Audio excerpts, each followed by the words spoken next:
Hello everyone, welcome back to my new blog. তো দেখো আজকে সকালের ওয়েদারটা কিন্তু বেশ রোদ, মানে আজকে হচ্ছে বেশ রোদের দিন। বেশ কয়েকদিন ধরে কিন্তু মেঘলা মেঘলা ছিল, মানে বেশ এক দুদিন ছাড়া ছাড়া কিন্তু ঝড় বৃষ্টি হচ্ছিল, তার জন্য মানে মেঘলা আর রোদ এরকম দিন ছিল। আজকে কিন্তু মেঘলা দিন নয়, আজকে মোটামুটি বেশ রোদ রয়েছে, সকাল থেকেই বেশ রোদ।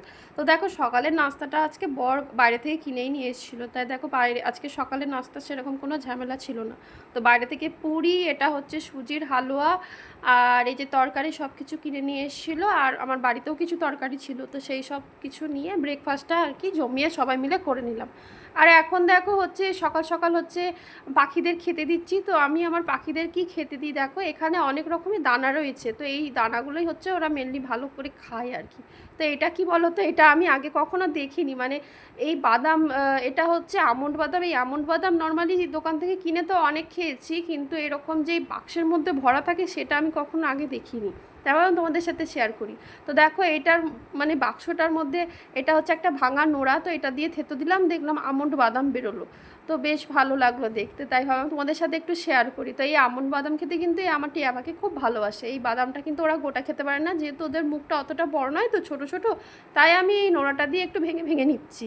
এটা দিয়ে একটু ভেঙে ভেঙে দিলে ওদের খেতে সুবিধা হয় আর কি। তো দেখো এখানটাতে যে বড় বড় দানাগুলো রয়েছে, মানে এই যে কুমড়োর দানা আর এই যে ভুট্টার দানা, এগুলো একটু ভেঙে ভেঙে দিলে কি ওদের মানে খেতে সুবিধা হয়।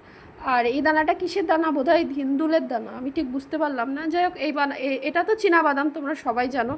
তো চীনা বাদামটা বের করেও একটু ভেঙে দিতে হবে, নাহলে এরা খেতে পারবে না। তো দেখো এইভাবে বের করে সব কিছু আধ ভাঙা করে দিলাম, বড় বড় দানাগুলো এখন ওরা কিন্তু ভালো করে খেয়ে নেবে আর কি। তো দেখো এই দানাগুলো এখন এই কৌটোর মধ্যে এখন তুলে নিচ্ছি, তুলে এখন এই খাঁচার মধ্যে ঢুকিয়ে দেবো, ওরা এখন খেয়ে নেবে। এই যে দেখো আমি এখন ডাকছি আইরে আইরে খেয়ে নে। তো যাই হোক দেখো এরা এখন চলে আসবে, দানা মা দিয়েছে খেতে। তো দেখো অলরেডি একজন চলে এসছে, তারপরে আরও একজন চলে এলো, এখন এরা খেয়ে নেবে।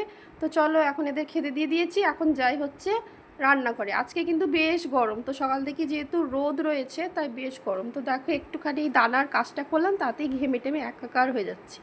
তো যাই হোক দেখো এখানে সকাল সকাল খাওয়া দাওয়া তো কমপ্লিট হয়ে গেছে। তো রিয়াদ বাবুকে বললাম তুমি পড়তে বসো, আমি যাই রান্না করতে। তো ওকে কিছু হোমওয়ার্ক দিয়ে আমি চলে এলাম রান্নাঘরে। তো রান্নাঘরে দেখো ফার্স্টেই হচ্ছে দুধটা জাল করতে বসে দিয়েছি, আর এখানটাতে বরমশাই হচ্ছে প্যাকেটে কি দিয়ে গেল, তো আমি খুলে দেখিনি আর জিজ্ঞেস করতেও ভুলে গেছি। তো চলো দেখি খুলি। ও প্যাকেট থেকে বেরোচ্ছে হচ্ছে চিকেন। তো চলো আজকে তাহলে চিকেন এনে দিয়েছে বর, চিকেন কষা করি। তো চলো চিকেন কষা আমি কীভাবে করি তোমাদের সাথে শেয়ার করি পুরো রেসিপিটা, তো দেখতে থাকো। তো দেখো চিকেনটা ফার্স্টেই হচ্ছে আমি প্যাকেট থেকে খুলে দেখে নিলাম যে কিছু কাটাকুটি বা বাছাবাছির আছে নাকি। তো দেখলাম যে লেগ পিসটা কোনো রকম গা দিয়ে ছিঁড়ে দেয়নি, তাই ভাবলাম একটু গা দিয়ে একটু ছিঁড়ে নিই। আর চিকেনের সব পিসই মোটামুটি কাটা আছে, কিছু কাটতে লাগবে না। আর এই জিনিসটা চিকেনের কি বলো তো, এটা কিন্তু খেতে আমার খুব ভালো লাগে। তো চিকেন লিভার, তো বর যখনই চিকেন আনে তখনই বলে চিকেন লিভারটা আমার জন্য নিয়ে আসবে, কারণ চিকেন লিভার খেতে আমার কিন্তু খুব ভালো লাগে। তাই দেখো চিকেন লিভারটাও একটু কুটে নিলাম। তো দেখো এখন মোটামুটি মাংস আমার কোটায় আছে, এখন বেশ করে ধোবো কলের জলায়, কলের নিচে আর কি, জলের মধ্যে ডুবিয়ে ডুবে বেশ করে ধুয়ে নেবো। কেননা মাছ হোক আর মাংস হোক আমার কিন্তু বেশ করে সাদা সাদা করে না ধুলে বেশ ভালো লাগে না। তাই দেখো বেশ করে সুন্দর করে ধুতান পানিতে ধুয়ে নিচ্ছি, আবারও একটা একটা করে সুন্দর করে কলের নিচে বেশ করে ধুয়ে নেবো। এতে করে আমার রান্না করতে ভালো লাগে, নাহলে ভালো করে না ধুলে রান্না করতে ভালো লাগে না আর কি। তো চিকেনটা ভালো করে দেখো ধুয়ে নিয়েছি, ধুয়ে এখন মোটামুটি আমি ঝুড়িতে রেখে দেবো, জলটা ঝরে যাবে, জলটা ঝরলে এর মধ্যে দিয়ে একটু একটু রক্ত বেরোয়। তো দেখো একদম জল ঝরানো চিকেন আমার রেডি হয়ে গেছে, একদম সাদা করে ধুয়ে নিয়েছি, আর এর মধ্যে জলও মানে নেই। তো দেখো এখন আমি চিকেনটাতে ফার্স্টেই হচ্ছে একটু লেবু কেটে নিয়েছি, তো লেবুর রস চিপে নিচ্ছি। লেবুর রস চিপে দিলে আর কি ম্যারিনেট করে রেখে দেবো আমি আধ ঘন্টা মতো। আর লেবুর রস চিপে এইভাবে ম্যারিনেট করে রেখে রান্না করলে না চিকেনটা ভীষণ সফট হয়, মানে চিবড়ে ভাবটা থাকে না। আর এখন দেখো মানে চিকেন রান্নার জন্য যে সমস্ত কাটাকুটি লাগবে সেগুলো এখন কেটে নিচ্ছি আমি। তো চিকেন রান্না করতে পেঁয়াজ তো লাগবেই, তো দেখো পেঁয়াজ আমি কেটে নিচ্ছি এখন, বড় বড় সাইজের দুটো পেঁয়াজ নিয়েছি, এই দুটো পেঁয়াজ দিলেই আমার মোটামুটি চিকেন রান্না হয়ে যাবে।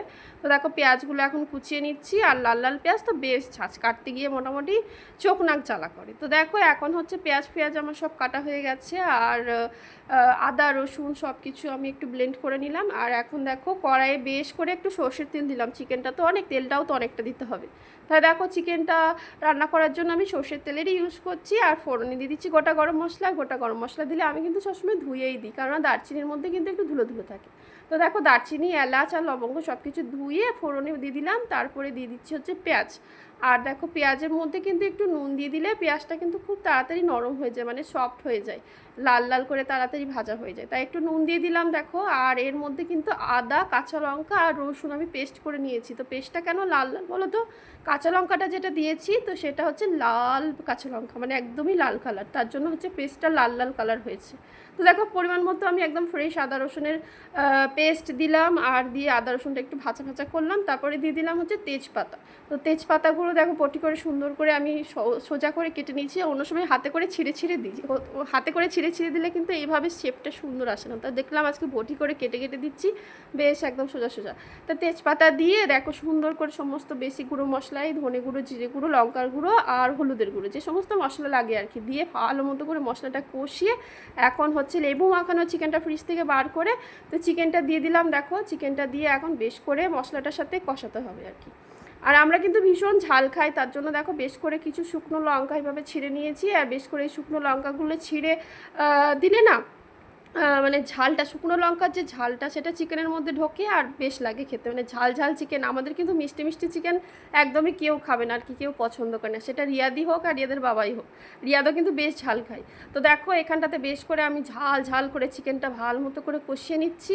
আর সুন্দর করে মানে চিকেন কিন্তু, মাংস কিন্তু যত কষাবো কষানোর উপরেই টেস্টটা হয়, মানে ভালো করে একটু সময় নিয়ে কষে নিতে হবে। আর চিকেনের মধ্যে দিয়ে আর কি অনেক জল বেরোয়, আর জলটা যতক্ষণ না মরবে ততক্ষণ আর কি কষাবো। তো দেখো বেশ করে আমার চিকেন কষানো হয়ে গেছে। আর চিকেনের মধ্যে কিন্তু যে জলটা ছিল সেই জলটাও কিন্তু মরে গেছে। আর এখন দেখো সিদ্ধর জন্য অ্যাড করব হচ্ছে জল। এই যে দেখো জল দিয়ে দিলাম আমি, আর জল দিয়ে এখন আর ঢাকনা দিয়ে চিকেনটা সিদ্ধ হতে দেবো আর কি। আজকে কিন্তু কোনো আলু দিইনি, আজকে কিন্তু একদম কষাই করব। তো দেখো চিকেনটা কিন্তু এখন অনেকটা জল মরে গেছে, আর একটু জল মরে গেলেই হয়ে যাবে আর কি, মানে একদম চিকেনটা গায়ে গায়ে কষা কষা করবো। এইভাবে কষা কষাই আর কি আমাদের বাড়িতে সবাই খেতে বেশি পছন্দ করে, ঝোলটার থেকে আর কি।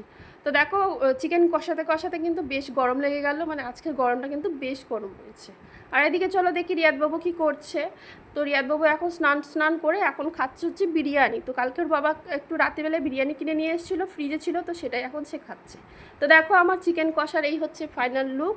তো দেখো একদম কষা কষা চিকেন আমার রেডি, মানে জল টল কিছু রাখিনি, একদম গায়ে গায়ে কষা কষা রেখেছি। আর এই চিকেনটা দিয়ে ভাত খেতে বা রুটি খেতে খুব ভালো লাগে। তো দেখো আজকের মতো ভিডিওটা এই পর্যন্ত। চিকেনটা কিন্তু দুর্দান্ত হয়েছে, আর আমার বড়মশাই খেয়ে কিন্তু খুব নাম করে। ভিডিওটা এই পর্যন্ত, দেখা হচ্ছে নেক্সট ভিডিওতে। টাটা।